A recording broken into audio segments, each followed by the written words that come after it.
Hey guys, Aliysn Palla here, artist and owner of Meraki Metal Works based in Bakersfield, California.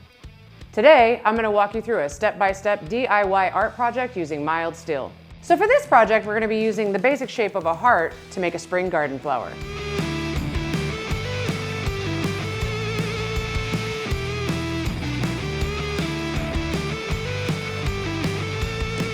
So to start this project, we're going to go ahead and make a template. In order to make the template, you can either freehand the shape, or if you find a heart somewhere around your house or in your shop, or a general shape and size that you like, you can use it to trace. You're going to need a piece of thick cardstock paper. I find that the cardstock is a little bit easier once you've made your template to maintain a similar shape. You're going to need an ink pen so that you can go ahead and make your template. You're going to need a pair of scissors so that you can cut your template out. Then for these kinds of projects, I tend to look for scrap around my shop, and in this case, I'm going to use a piece of 1/8" steel and a piece of 1/4" solid rod. So for this project, I'm going to be using the Miller Spectrum 625 Extreme Plasma Cutter, the Miller Multimatic 220 AC/DC multi-process welding machine, and the Miller ArcStation 30FX welding table. I've modified my ArcStation so that I can take it with me for both hand cutting and welding demos. So what I did was I cut the center out of the ArcStation. Now I can place my material over the center, do my plasma cutting. When I'm finished plasma cutting, I pop the center right back in. Now I've got a workstation where I can weld or do whatever I need to do. This affords me a lot of flexibility and portability. Don't be afraid to modify your equipment to meet your specific needs. You're also going to need a way to cut the 1/4" solid rod material. In this case, I'm going to be using a hand grinder with a cutoff wheel. You can also use a chop saw or a bandsaw if you have those available. Now let's take a look at what personal protective equipment, or PPE, looks like for this project. For starters, you're going to want clear safety lenses or a clear safety shield. You're going to want a pair of shade 3 or shade 5 safety lenses for cutting, or again, a face shield. You're going to need a pair of gloves. You'll need a welding helmet.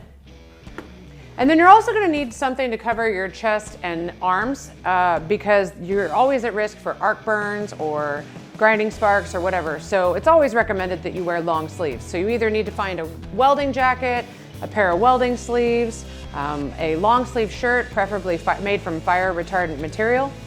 And then if you're like me and your hair is highly flammable, you're going to want to wear something on the top to cover your mop. I usually wear a thin beanie or a welding cap or a bandana, but definitely something to cover your head, especially if it's highly flammable like mine. All right, let's get started.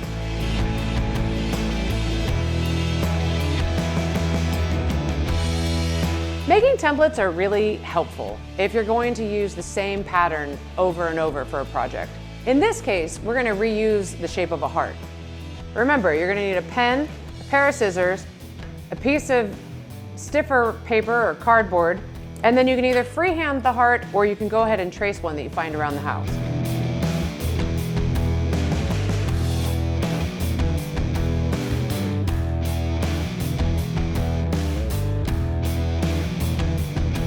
Once you've got your basic shape drawn on your paper, you're going to go ahead and cut out your template. Pretty sure these scissors were my great-grandmother's.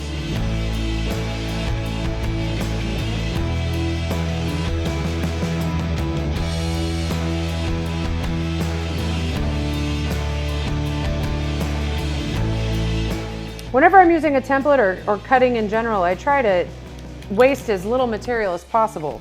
So try to arrange the heart on the material in such a way where you're not having a whole lot left over. Again, make sure you're using a pen that you'll be able to see both on the material as well as through your shade 3 or shade 5 lenses. As you can see, I'm placing the hearts in such a way that I'm really not wasting a whole lot of material over here in the corner. So now that you've got your proper PPE in place, let's go ahead and cut some hearts. A lot of people believe that you have to turn your plasma cutter amperage all the way up and blow through the metal as hot and as fast as you possibly can. But really, in order to minimize the amount of dross on the back of your project, and therefore less work on the back end cleaning it up, you want to set your amperage at the very minimum of what is necessary to pierce and cut through the material. In this case, for 1/8 inch plate, I'm going to be setting my machine right around 30 amps. You can adjust it as you go, depending on the speed of how quickly you cut and how well the machine is cutting. But don't be afraid to drop it down to the minimum necessary to pierce and cut the material that you're working with. The Spectrum 625 Extreme Hand Plasma Cutter has 2 options for tips. One is a drag tip. If you're not as comfortable with your freehand cutting ability, sometimes the drag tip can be more useful in terms of maintaining a straight, even, consistent line. Let me show you how it works. Warning: read and follow all labels and the owner's manual. You take the plasma cutter and you literally put the tip on the material.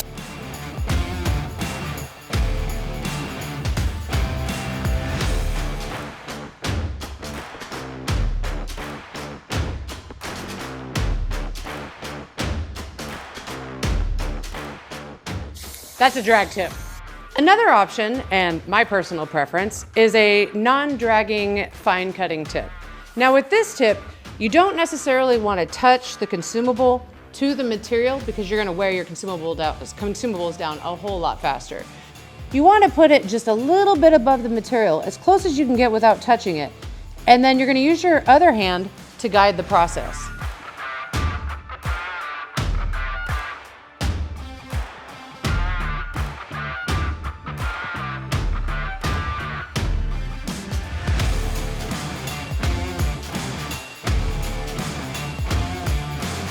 When I first started hand plasma cutting, I thought that I had to grind all the dross off the back of my material on each project. And by dross, what I mean is this buildup on the back side after hand cutting. Now, some pieces you're gonna have more, some pieces you'll have less, but anytime you have this kind of stuff, what you can do is you can take a hammer and a chisel, and all you wanna do is take your chisel and put it right on the edge, tap it with the hammer, and it comes right off. There will occasionally be some more stubborn dross that might require a grinder, but the benefit of using a chisel and a hammer over a grinder is that you don't end up with all the grind marks. So you can still kind of have that consistent steel appearance as opposed to having some of the mill scale taken off in some spots more than others.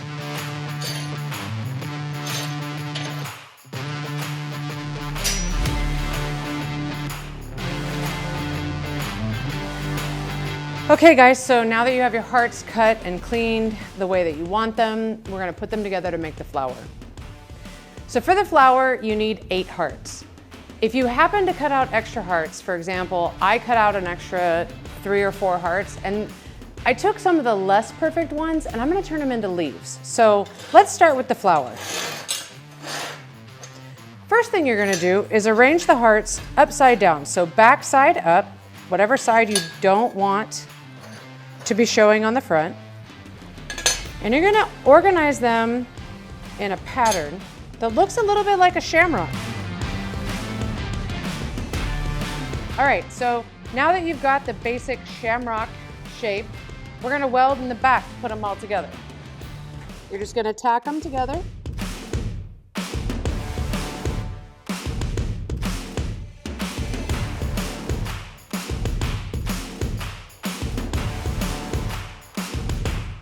Then if you want to come back through with a more solid weld, you can.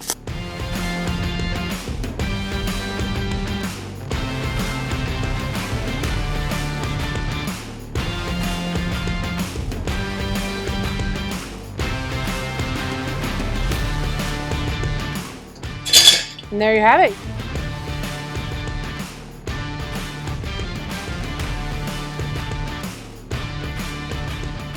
Now you're going to flip it over and you want your good hearts facing upward. And you're going to tack them on in a way that looks like they're kind of sticking up. So you want them a little bit of an angle and you're just going to tack them in the middle to put it together.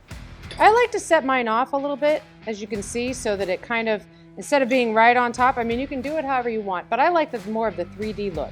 So what I'm gonna do is I'm gonna pick it up just a little bit, kind of almost a little bit less than a 45-degree angle, put it toward the center, and then I'm just gonna tack it right there in the middle.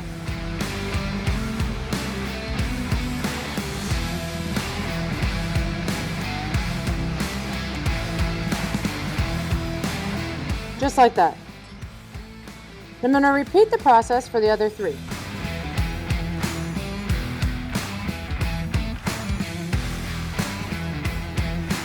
Remember, it doesn't have to be perfect, it's art.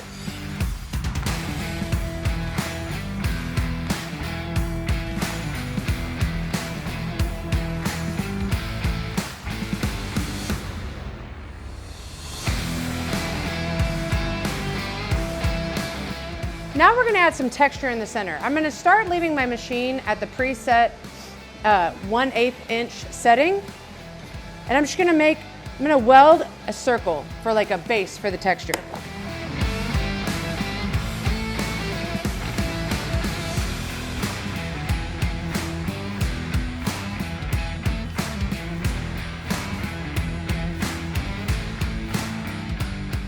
Now for this, you can go as wide on the flower or as narrow on your flower. It just depends on what you want. I'm gonna go a little bit bigger for this one.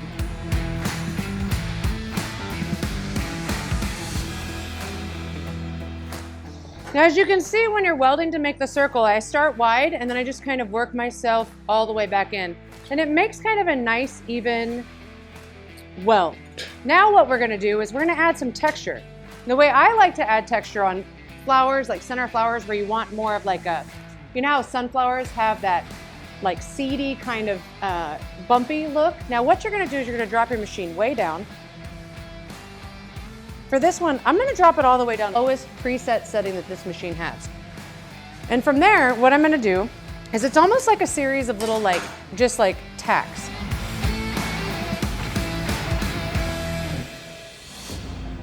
Check it out. See the really cool texture that made? It makes it kind of like crusty, bumpy, bubbly. So it gives it kind of a fun texture on the inside. So now we've got our flower essentially 3-dimensional. I recommend letting it cool down a little bit because that was really hot. So once it's cool enough to handle, we're gonna add the stem.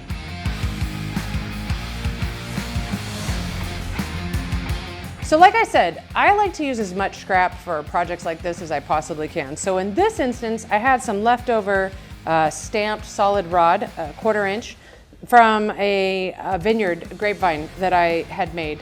And so I'm gonna go ahead and use this because I think it'll give it a nice, cool, extra textural effect. But you can use smooth solid rod. You could use rebar. You can use anything. Let your imagination run wild with this. So one way that you can add movement is just find a hole in your table or a vise or something and just kind of stick it in there and apply some pressure. See how it kind of adds some cool movement? Okay, so let's go ahead and add our stem to the back.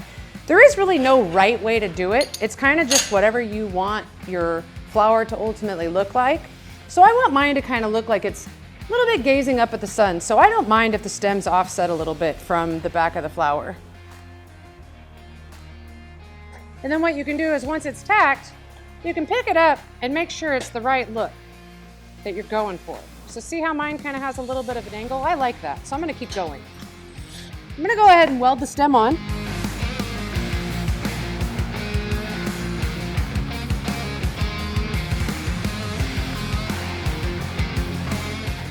So this is the back of the flower. So really nobody's gonna see it, but I like to kind of blend my welds to make it look like it's kind of just growing out of the flower a little bit.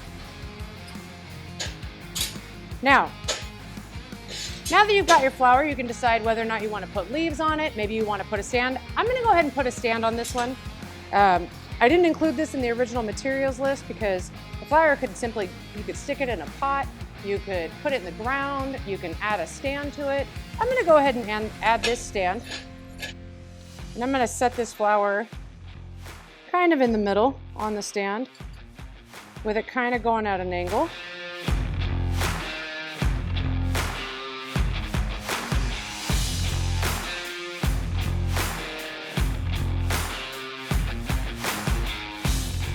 And again, I like more of a blended, welded look at the bottoms, but you can weld it on however you want.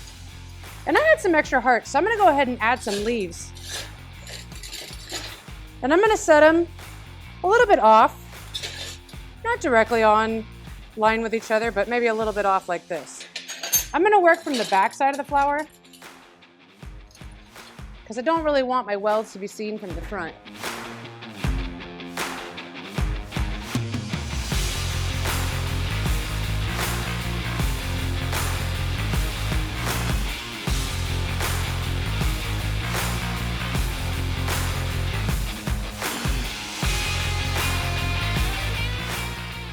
Check it out, guys. You got a flower. Nice, easy, DIY, fun little art project from some scrap metal. So, and remember, it's art. And with every piece of art, you should always sign your work. So, let's go ahead and sign this puppy. I'm gonna drop my machine down to a lower setting. I'm gonna use the preset 20 gauge setting. And I'm gonna go ahead and sign it.